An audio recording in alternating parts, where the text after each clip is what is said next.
When I have friends coming over, Tempelhof is actually the first place that I show.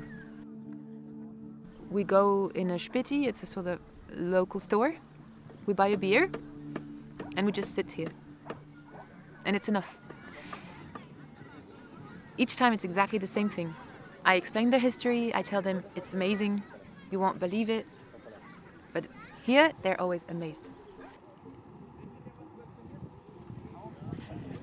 It's the result of a complex history, of a lot of contradictory interests. So that's why also it's very thrilling for a lot of people here just to be there, because you're in the middle of history that is being written today. So in the 20s, they started building this airport. It was very small at the beginning. When the GDR stopped traffic between West Germany and West Berlin, this space was one of these airports where everything was delivered. And then after the wall came down, because it's in the middle of the city, because it can't be extended, it became too small for big planes to land.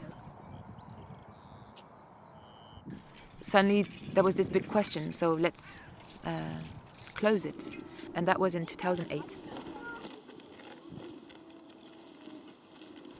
It reopened 2 years later, in 2010, exactly the same as it was. They just added a bit of paint and it became the biggest park in Berlin. There's no trees, there's just the horizon. And you have a sort of feel of nature, even though it's not really wild.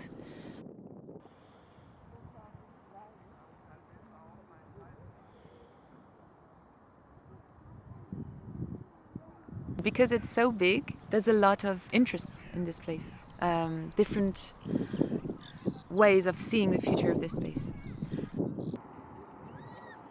It's clearly this fight between the people who want to keep these spaces and to make it their own, or just be able to play in this empty space, and the will of developing the economy of the city or the housing market.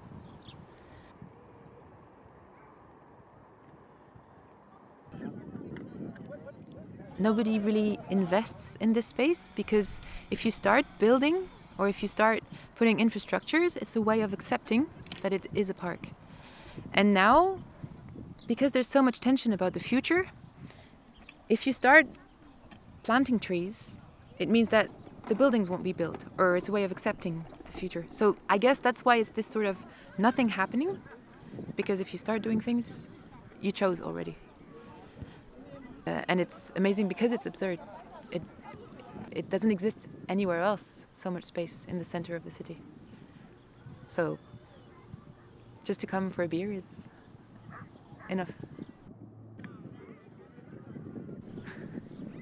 It's very Berlin. It's very Berlin. Yep.